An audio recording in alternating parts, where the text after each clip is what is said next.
Hi, creatives. This is Ann McDonald with this week's quick tip. We have just finished up our Walking in Wisdom class, and I'm back at my desk. This week in our private coaching group, we're tackling the whole subject of employees, full-time employees, contract employees, and specifically seasonal or summer interns. I wanted to share with you some of the things, really the three things that we're diving deep in my private coaching group with respect to interns. What makes a successful intern program? How do you manage it so that you get the most out of it without having it suck the very life out of you as a creative business owner?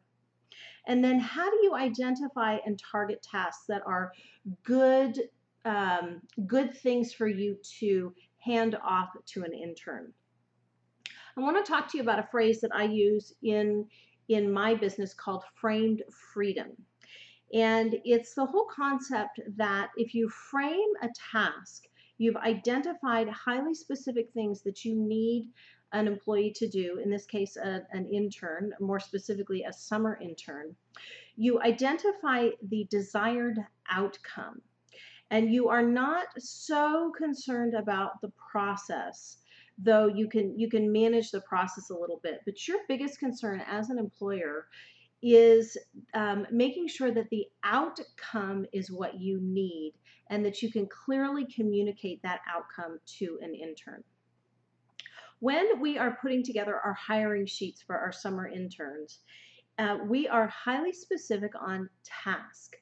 Think about things that you can identify that are specifically task oriented, that a specific person could look at a job description and then say, yes, I can do that for 12 or 16 weeks over the summer.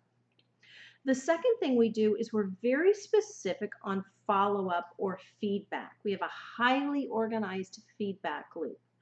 That includes a morning meeting that we conduct on Skype, and it's 3 days a week, though sometimes we do check in 5 days a week depending on the task that we have an intern do.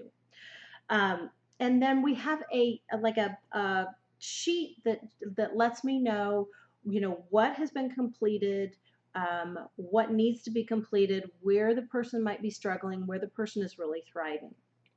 An example would be on a targeted communication campaign. I'm a designer decorator by trade, and during certain seasons of the year for our highest end clients, we put together seasonal shifts, seasonal trends, a seasonal newsletter, and we will gear that communication towards a specific group of clients.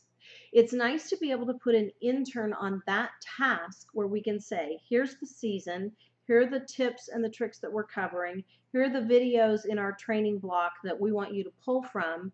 I need you to craft a campaign, do some writing, the emails need to be this long, the videos need to be this long, and we need, graphics from Big Stock and a few other things you can pull from our portfolio. But we're highly specific on those types of things.